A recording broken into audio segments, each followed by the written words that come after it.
Ladies and gentlemen, welcome. I'm here with Kshanati, who is the organizer of the Parashara Vedic Astrology Conference happening this November. It'll be online, and there is a slew of amazing teachers. The cream of the crop of Vedic astrology practitioners will be presenting there. For some reason, I don't know why, they invited me as well. So we're going to talk about, or I'm going to talk about what I've been doing for the last 7 years, which is research on relationship astrology, compatibility astrology. And I'll be presenting five, that's right, five, not four, not three, five astrology or relationship hacks that you can use to optimize any relationship. Now, it doesn't mean if a breakup is coming, a breakup is coming, but you can make it into the optimal possible breakup so that you both grow. Or if a relationship is coming, you can, and even though you know it's coming, right, your chart shows it, you can still optimize it so you both get the most out of that relationship. So I'll be presenting on those. And today, specifically, I'm going to talk about, I'm going to actually go back 100 years and talk about Carl Jung and the research he did on astrology and synchronicity and specifically relationship astrology, which he was very interested in, and archetypes. But before I do that, I want to introduce Kshanati. Kshanati, say hello. Hello, Simon. Such an honor to be here with you, Siddha Dave, one of my first teachers in Jyotish, and I'm so happy this year at the Parashara conference that you're going to be back for an extensive lecture. We have you with one of the longer spots this year of 2.5 hours.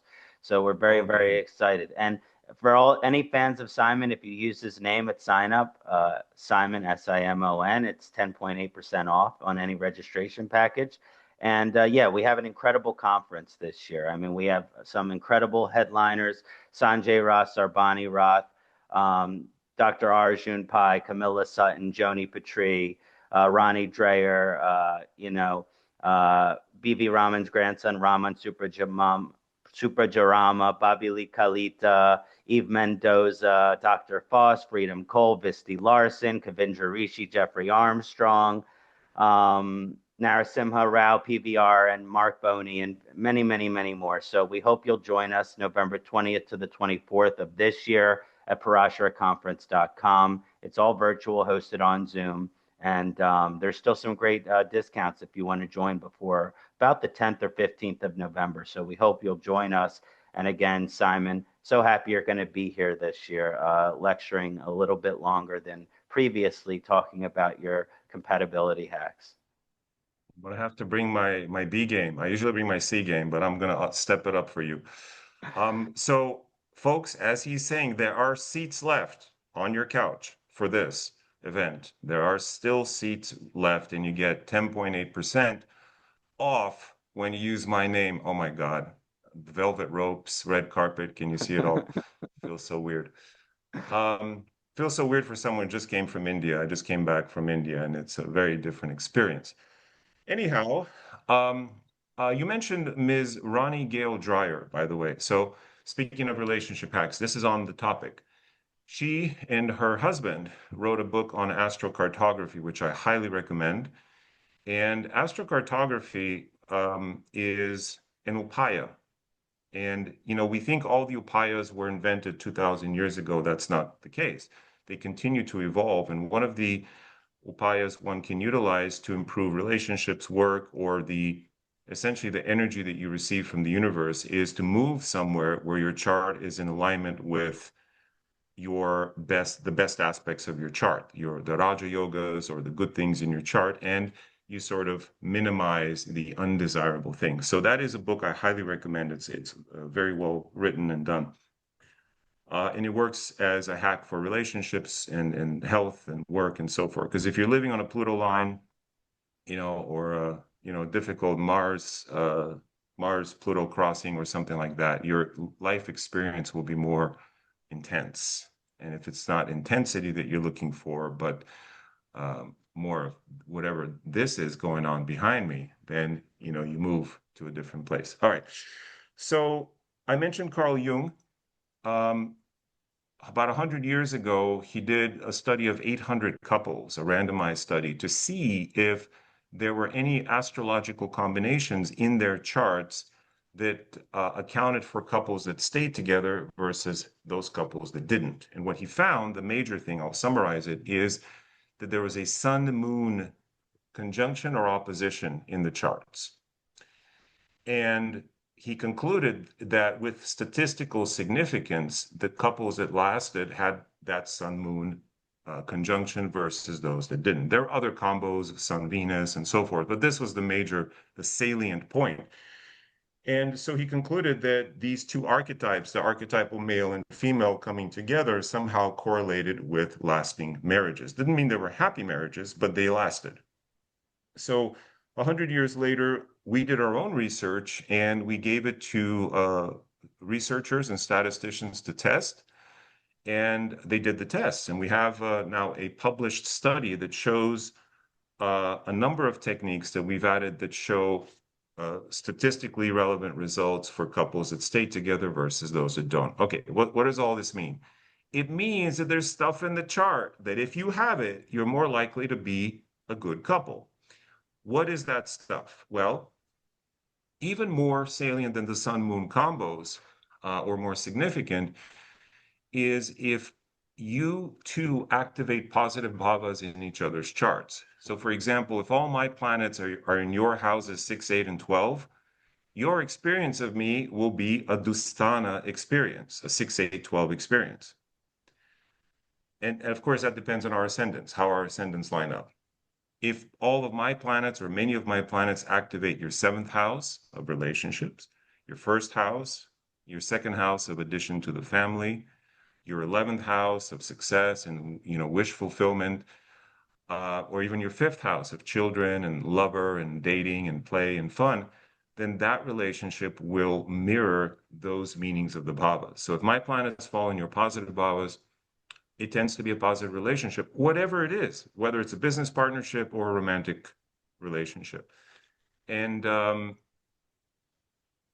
and vice versa. So we have a software called Delano, most of my users know, that calculates all of that for you. And you can see in an instant who activates which houses, and you get a score for that. How positive is your, we call it, what am I to you? Meaning, what do I invoke in you? Do I invoke eighth house stuff where it's going to be illness and sickness, maybe a little hanky panky, but mostly, eighth house is not great, or shared finances, whatever.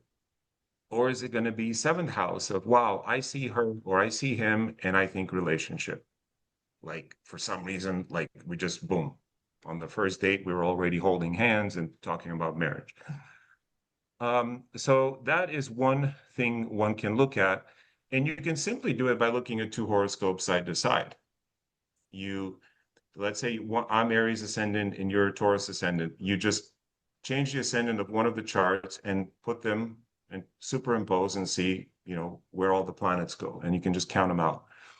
And in Delano, we do a little bit extra calculation. We give points for the ascendants, we give points for the ascendant lord, extra values for the sun and moon and so forth. But it doesn't matter. That's one technique that has been shown to work.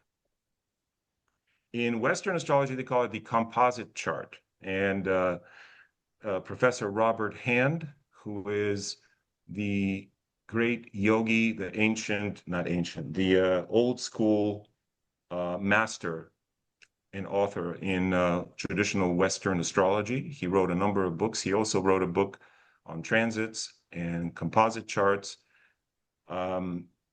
He so he sort of pioneered this idea of the composite chart, and it works. It also works in Vedic astrology. Does this make sense? Questions? Do you have questions about this? Very exciting. All right. So what's the hack? So what are the hacks that I'll be presenting? So the hacks are the following. What if you're with someone, you love each other, but you activate difficult houses for each other? What if you activate the 12th house? Okay. 12th house typically means that one of you that may withhold information. There might be some secrets in the relationship, or the 12th house means that one person might leave the relationship. So what is a hack? Simply build in the leaving. So make it like, okay, in May, I go to visit my family for 3 weeks. And we build that into our relationships that I leave. And so you get that 12th house experience, but it doesn't have to be like a negative thing. Does that make sense? Or Hmm. we both go and feed people. We donate to charity and we make that part of our relationship. So we have this 12th house, like let's say we got a lot of points in the 12th house. We both get involved in charitable work so that that becomes the expression of the 12th house versus, oh, you just disappeared, or oh, why are you not telling me the truth, right? Other expressions of the 12th. Hmm. Um, an expression of the eighth house can be simply doing Tai Chi or yoga or Jyotish together. It can be, following ancient traditions or tantric sex or whatever it is that expresses the eighth house, but so that it's not chronic illness, chronic debt, right? Suffering, right? So you both channel your eighth house energy. And in that light, really any house can be converted. The two most difficult, ironically, are the ninth house, believe it or not. In our study, the ninth house showed as negative. So if we both share a lot of ninth house, it's actually not great for a long-term relationship. Why? Because we're too philosophical. It becomes like a brother sister, it becomes a colleague, a platonic relationship rather than a sexual relationship. Because the ninth house is, right? But you would think the ninth house is a positive house, and it is, but it's not relationship oriented in terms of marriage oriented. The other house, of course, is the sixth. And so how do you get over the sixth house? It's the most difficult one because it is the denial. It's the 12th to the 7th. It's the house that denies relationships. You can work again in service, uh, serving others, working together, working with pets and so forth. And of course, I'll talk about all of the hacks. This is just hacks for the houses. I'll talk about if you have difficult placements in other areas or difficult combos. What if my Saturn's on your Venus? What do you do about that? There's something you can do about it, believe it or not. Um, but my point, what I'm trying to, I guess, convey here is that there's something that can be done almost for every situation. Not all situations, but something that can be done to make that energy go easier. Okay.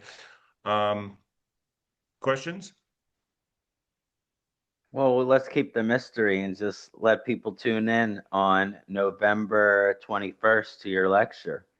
Um, Yeah, but I'm very excited, and I think this is a very healthy tool for, any type of partnership, whether it's starting in the middle of it. Seems like it would be good for any, if a relationship is losing its juice, like just seems like it'd be good at any stage of a partnership or even in the earlier stages too, right? it's good at any stage, and you're right. Some of the stuff I just mentioned is pretty straightforward. I will discuss some of the things that we found from the research that were a huge surprise to me. I had absolutely no clue that that would be the case, and yeah, I'll be happy to share that in the November seminar.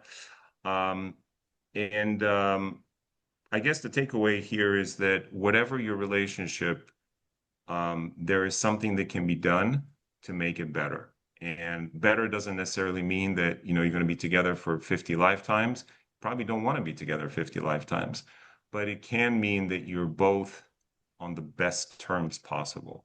And being someone I am personally challenged with relationships. I have a difficult relationship horoscope. So I'm not the Michael Jordan of relationships. I'm I don't know, the token white guy on the basketball court of relationships.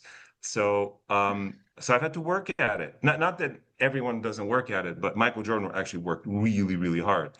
But he also had innate talent and a certain God-given gifts.